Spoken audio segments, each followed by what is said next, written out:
In this lesson, we will do a few important things. One of them will be that we will start grouping all the projections that we did, and so to start organizing our file a bit better, and we will have everything in one folder. And then what we need to do with this is we're going to, in the top of this group, we'll create one layer. We'll create a paint layer. And to this paint layer, we will add a filter. And this filter will be an HSL. And for that, we will need to select, in the blending mode, pass through.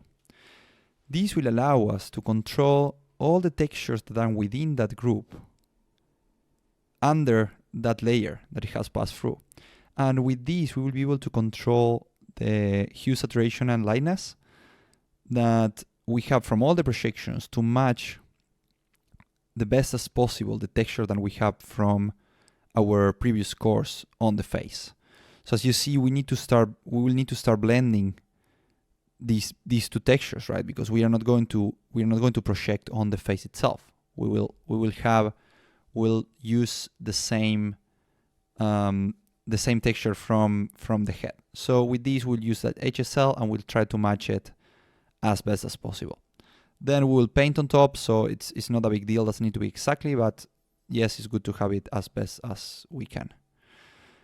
And what we will do now is, the other important thing is we will import a tilable texture. So do you remember in our previous course we created two skin tilables from our texture XYZ? We'll bring that two tilables and we will import them in Substance in the same way that we imported all the textures. We'll just put Enrique there to get it find it easier. We'll put skin, sorry, and we'll select texture, and then we will import it in our library because I want to keep these textures for whenever I open Substance, right? So it's better. And with these, we will import one of them, and as you see, we have a nice tilable texture in the entire skin. And using triplanar and making everything like the scale much smaller, we'll have all the details, and this will allow us to, in whatever areas we don't have like the projections right, we will mask that areas and we will reveal this texture, this tilable texture, and we will get like some nice details and not just a plain color in the back. So as you see here, we care about the tiling, but not a lot, because this will be only in some areas. We are not going to use this tilable all around. But what we will do is we'll import, as we have two tilables, we will import two different tilables and we will rotate them. So with the same triplanar projection, and even you can change the scale a bit. So as you see, then we will merge these two by using a mask and using a grunge map to get some areas where you see one of the tilables and some areas where you see the other one. So in this case, we won't have so much of that tile problem that we had before. Anyway, we don't care so much about that because this will be only in some areas. It's not that we're going to see the entire character with this. This will be only for the areas where we will mask, and we'll have that as, like, for example, I don't know, if we want to remove the nipples, we will use this as a mask. And in the same way that we did before, we will need to create another HSL. So using a paint layer and in pass-through, and we will create this HSL to match it with our skin from the body and the skin from the face.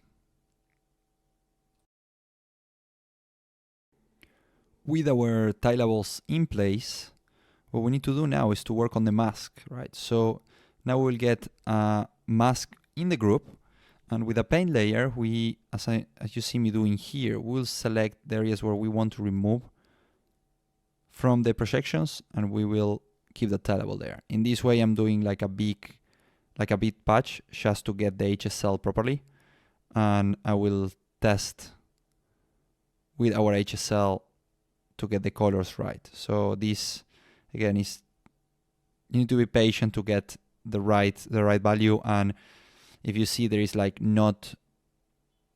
you have a lot of different variation in the skin, so it's good to zoom out and see if from far it looks similar. So this is important. So take your time to get it as best as possible, because this will help you a lot in the future to get, like in the future of the texturing process, to get that tilable right. So if there is some area that you are not happy with, you just use the mask and appear this tilable, and think with that you will be okay. Especially because we are going to paint on top of this.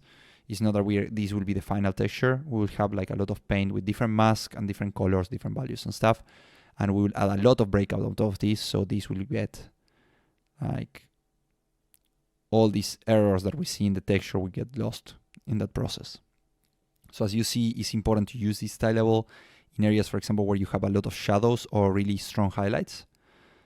And because it's areas that we cannot use that texture from the projection. For example, here between under the arm or in the butt and stuff like that, you have like areas with a lot of shadows that we will never be able to use it from the projections itself. So now, again, this process will be a bit of a long process to like clean up everything. So I will speed up this process. I will leave you a bit with the music and just not bore you with my talk. And also after this, once we get the right value and everything from the tilable, we will start projecting again in some areas. And after having all the projections done, we will proceed to export these textures. And then in our next lesson, I will tell you a bit more about it. And also, before leaving you alone with the time-lapse, I wanted to clarify that at this point, what I'm doing is I'm adding a contrast layer, and to add a bit of contrast to the texture from the Tilable texture, because it was looking a bit too flat. And I was not happy with it because it was not really merging with the projections that we have. But with the contrast layer, I was not really happy with, so I decided to add levels. And with a merge between levels and the HSL, I was able to get the tilables in a much better place. So as you can see here, there is when you merge the tilables with the levels, you will get some like kind of weird results sometimes, especially with the color. But if you have a bit of patience and you touch it, like not moving it too strong, you will be able to get like a nice result with that. So now, yes, I will leave you with the time lapse.